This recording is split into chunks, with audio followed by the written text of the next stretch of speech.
Welcome back to the fourth installment of this gameplay story integration series. One of my favorite aspects of Fire Emblem is how it will use its gameplay to tell the story of its games and its characters, integrating it in a way that most other games flat out don't. This is going to be a grab bag from throughout the franchise, so I'm just going to put up a general spoiler warning right here. If you aren't familiar with the story of all the games, and you're worried about being spoiled, you might want to sit this one out. But if you're okay with all of that, don't forget to leave a like and a comment on the video and subscribe to the channel. I know it's really tacky to ask for that before the video really even starts, so I'm not asking, I'm threatening. If you don't subscribe to my YouTube channel, I'm going to break into your house and manually change every clock from ones on your wall to your microwave to your oven to be slightly off, but none of them slightly off in the same way. There is no meme. This is just a threat. Our first gameplay story integration comes from a YouTube commenter named RitaChikorita6916, and they bring up the point about the Alm Staff. The Alm Staff is a staff from Arcanea that can revive a dead unit, but in Fire Emblem 1, it's only usable by Marth's sister Elise. She alone is the honored one, and no one else is allowed to use it no matter their weapon level. In Fire Emblem 3, this was expanded to also include Yuria, and the reasons for this aren't entirely stated in-game. I actually asked a Arcanea lore expert named Oblock, and we had a long conversation about Alm Staff and Arcanea lore, and they were a big help, but the real kicker comes in with Fire Emblem 11, deciding to state that the Alm Staff can only be used by women of royal blood, finally explaining why only Elise and Yuria are allowed to use it, and then adding the ability to use it to Maria and Nina, two other staff users. That's neat in and of itself, but they actually went above and beyond, and also made it so that Sheeta, Minerva, and Sheena are able to use the Alm Staff as well if you reclass them into a staff-using class. This is really cool because no one would normally do that. No one would look at Minerva and Sheeta and go, wow, these ladies flying around with the wing spear and the hot claire doing incredible damage. They should be a backline support class. You would have to be completely insane, but they made sure that if you are that crazy, that the lore isn't shattered and those ladies can dabble in a little bit of necromancy. And I think that attention to detail is cool. On top of that, in Shadow Dragon, there's a new added prologue if you're playing on normal difficulty, where in order to teach the player about permadeath and how sometimes you should just let a unit die, they have you make a decoy, who is canonically Frey, and they die to let you escape the prologue. The Alm Staff cannot revive them, because in truth, they're not actually dead. Fire Emblem 12 reveals that the canon sacrifice Frey escaped from his death. So you can't revive him because he doesn't need to be revived. It's a small thing, but I think that's also a really cool attention to detail. The Alm Staff has a surprisingly high amount of cool shit to do with it. And while we're on the subject of Arcanea, it also has a really neat gameplay story integration in one of its chapters, the Setting Sun of Gra. In this map, you can recruit the Princess of Gra and her bodyguard, Sheena and Samson, if you get to them at the end of the map without killing any of Gra's soldiers. And you can tell what the Gra soldiers are on the map, because not only will they be labeled as such, their stats are also much worse than the other enemies there. Because at that point in the story of the game, Gra's army and nation are very weak. You're facing off against the last few stragglers, hence the chapter title Setting Sun of Gra. This is also shown in their AI behavior, as the Gra enemies do not do anything for the first few turns and eventually flee. If you attack them, you're going out of your way to kill fleeing soldiers. So it's obvious that Sheena and Samson would have a big problem with that and not want to help you. I also really like how it makes complete sense in lore.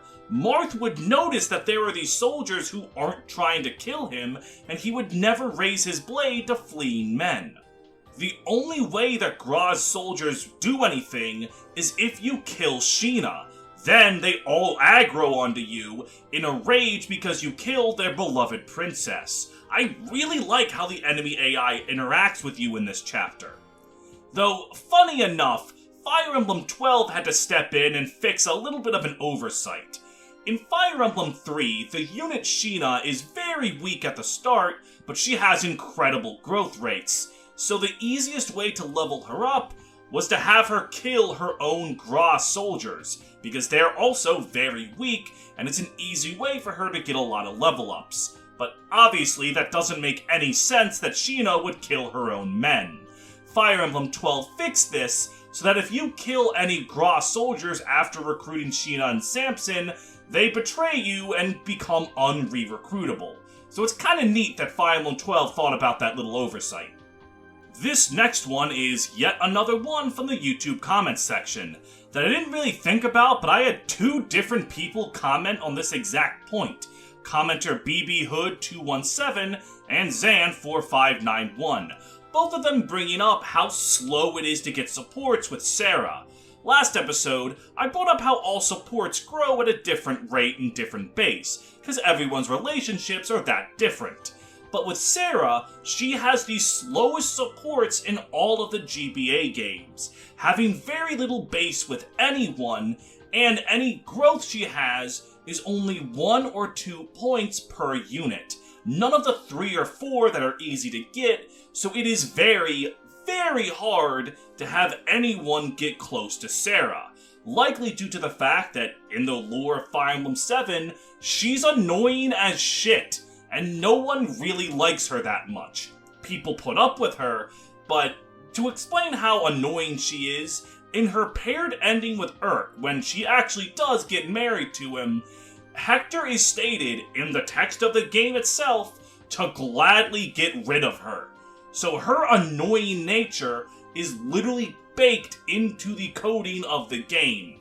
And while I didn't think of that when I was talking about last episode, that is really funny, so it's definitely worth mentioning. Before we move on from Fire Emblem 7, I want to bring up a gameplay story integration of a unit stat line.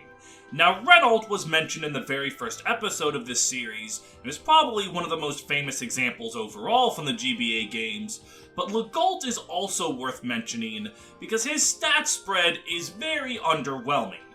Rather, not underwhelming in the sense that it's bad, but underwhelming for the reputation that he has. He's known as the Hurricane, and is one of the most feared members of the assassin group Black Fang. So him having thief stats, while useful to the player, doesn't seem to match up to his reputation.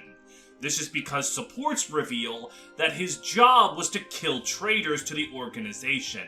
He was the assassin to the assassins, and notes that he didn't ever fight on solid 1v1 honorable duels, but instead through sneaky assassin tactics, remarking casually that everyone has to sleep sometime.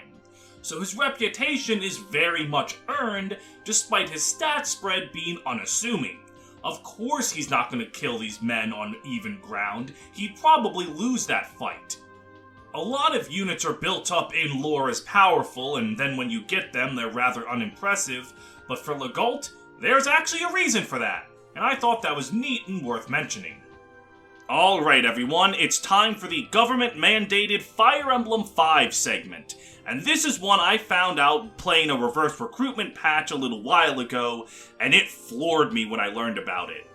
Early on in Fire Emblem 5, there's a very emotional scene where Evale is fighting her adopted daughter Marita, while Marita is under the mind control of an evil sword. On that map, Evale is not capable of counterattacking Marita. She's not going to kill her own daughter. For the longest time, I thought this was just a pre-rendered fight, that it was a special interaction for specifically the story of Chapter 5, but I eventually learned that's not true. In Fire Emblem 5, Berserked units cannot counterattack someone they have a support with. For example, if you were to get Delmond Berserked, you can attack him, which, first of all, that's very funny that Fire Emblem 5 lets you attack and kill off your Berserked units.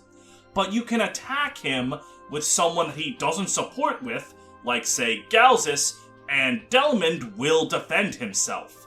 But if you try to attack him with Nana, his beloved sister, he will not strike back because they have a support with one another.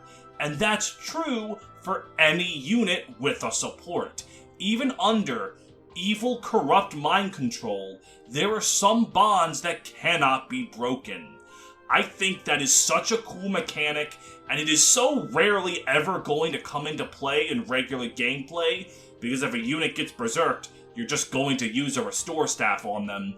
So it's very rare that any player would see this, but the fact that it exists is so fucking cool. The last one we'll talk about today comes from another YouTube commenter named SBO Radar, who has commented this point on the last 2 episodes, so I really feel like I need to give them their props. They want to bring up how each of the 3 houses' lords have their final faith spell reflect their character in some way. Edelgard's final faith spell is Seraphim, a spell that's effective against monsters. Very importantly also, dragons, reflecting on what she wants to take care of to fulfill her goal of a better Fodlan.